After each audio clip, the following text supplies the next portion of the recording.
నారాయణపురం మండలంలోని గుడిమల్కాపురం బాలాజీ ఫంక్షన్ హాల్లో graduate MLC ఉప ఎన్నిక సందర్భంగా సన్నాహ సమావేశాన్ని ఏర్పాటు చేయడం జరిగినది। ఈ సమావేశానికి ముఖ్య అతిథిగా మాజీ మంత్రులు కేటీఆర్, జగదీశ్వర్ రెడ్డి, మాజీ MLC Karne Prabhakar, ZP chairperson Yadadri Bhuvanagiri జిల్లా ఎల్మినేటి సందీప్ రెడ్డి, ఎంపీ బడుగుల లింగయ్య యాదవ్, మాజీ ఎమ్మెల్యేలు గాదరి కిషోర్ హాజరయ్యారు। ఈ సందర్భంగా వారు మాట్లాడారు। నారాయణపురం మండలంలోని గుడిమల్కాపురం బాలాజీ ఫంక్షన్ హాల్లో గ్రాడ్యుయేట్ ఎమ్మెల్సీ ఉప ఎన్నిక సందర్భంగా సన్నాహక సమావేశాన్ని ఏర్పాటు చేయడం జరిగింది। ఈ సమావేశానికి ముఖ్య అతిథిగా మాజీ మంత్రులు కేటీఆర్, జగదీశ్వర్ రెడ్డి, మాజీ MLC Karne Prabhakar, ZP chairperson Yadadri Bhuvanagiri జిల్లా ఎలిమినేటి సందీప్ రెడ్డి, ఎంపీ పడుగుల లింగయ్య యాదవ్, మాజీ ఎమ్మెల్యేలు గాదరి కిషోర్ హాజరయ్యారు।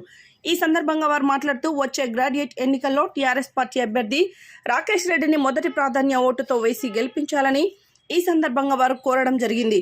తెలంగాణ అభివృద్ధి పరిచిన భారత రాష్ట్ర సమితిని గ్రాడ్యుయేట్ ఎన్నికల్లో గెలిపించాలని, తెలంగాణ రాష్ట్రంలో యూనివర్సిటీలను, కాలేజీలను, పాఠశాలలను నిరుద్యోగులకు ఉద్యోగాలు కల్పించడంలో తెలంగాణ ప్రభుత్వం పనిచేసిందని, ఇప్పుడు కాంగ్రెస్ ప్రభుత్వం నిరుద్యోగులకు మోసం చేసి మాయమాటలు చెప్పి గద్దెనెక్కిందని అన్నారు। ఈ యొక్క కార్యక్రమంలో మండల ముఖ్య నాయకులు, మాజీ సర్పంచులు, ముఖ్య కార్యకర్తలు పాల్గొన్నారు।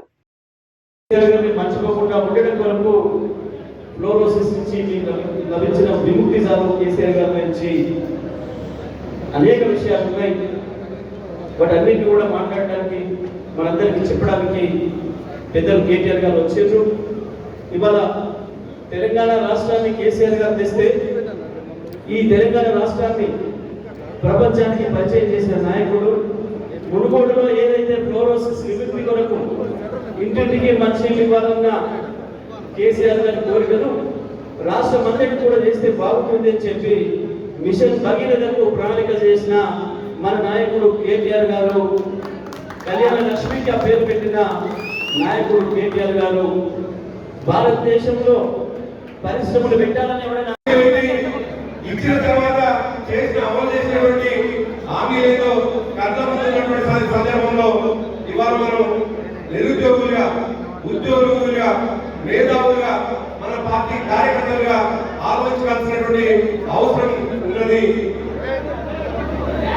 మిషన్ భగీరథ ద్వారా నియమించినటువంటి కేసీఆర్ గారు కోరేద్దామా, లేదు ఇంటింటికి ప్రతి మనిషికి మూల మొక్కలోకి ఫ్లోరింగ్ వచ్చేదాకా చూసినటువంటి కాంగ్రెస్ ప్రభుత్వాన్ని కోరేద్దామా, ఇవాళ ఆలోచించాల్సినటువంటి అవసరం ఉన్నది।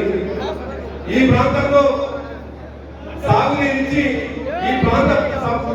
ఈ ప్రాంతాన్ని సస్యశ్యామలం చేద్దామన్న కేసీఆర్ గారి లక్ష్యాన్ని కోరేద్దామా, లేదు ఈ ప్రాంతాన్ని ఎండబెట్టి శాశ్వతంగా ఎడారిగా మార్చేటువంటి ప్రయత్నం చేస్తున్నటువంటి కాంగ్రెస్ పార్టీ దగులుబాది తనాన్ని కోటేద్దామా, ఇవాళ ఆలోచించాల్సినటువంటి అవసరం ఉన్నది।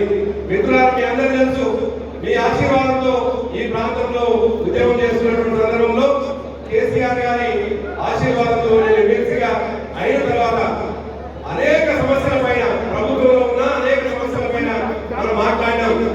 ఈ మాటలే కొనసాగాలంటే సత్యనారాయణ గారు ప్రధానమంత్రి టేబుల్ మీద పండబెట్టిగా సార్, మా దగ్గర ఇంత ఘోరమైన పరిస్థితి, పుట్టే పిల్లలు కూడా విషయం తాగించే పరిస్థితి ఉన్నది, పరిష్కరించమంటే ఏ ప్రధానమంత్రి పట్టించుకోలే, ఏ ముఖ్యమంత్రి పట్టించుకోలే। ఆఖరికి ఎప్పుడు పరిష్కారమైంది?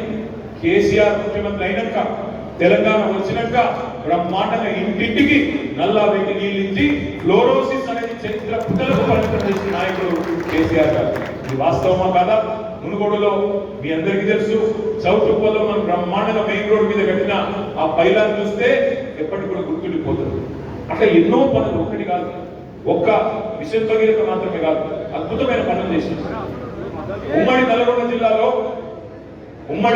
జిల్లాలో ఒక్క మెడికల్ కాలేజ్ లేకుండా, తెలంగాణ వచ్చేంత వరకు ఒక్క మెడికల్ కాలేజ్ లేకుండా, ఇవాళ కేసీఆర్ వచ్చినాక 65 ఏళ్లలో ఒక్క మెడికల్ కాలేజ్ లేదు। ఇలా కేసీఆర్ ప్రభుత్వం వచ్చినాక 9.5 ఏళ్లలో 3 మెడికల్ కాలేజీలు, నల్లగొండలో, భువనగిరిలో, సూర్యాపేటలో 3 మెడికల్ కాలేజీలు కట్టించింది కేసీఆర్ గారు।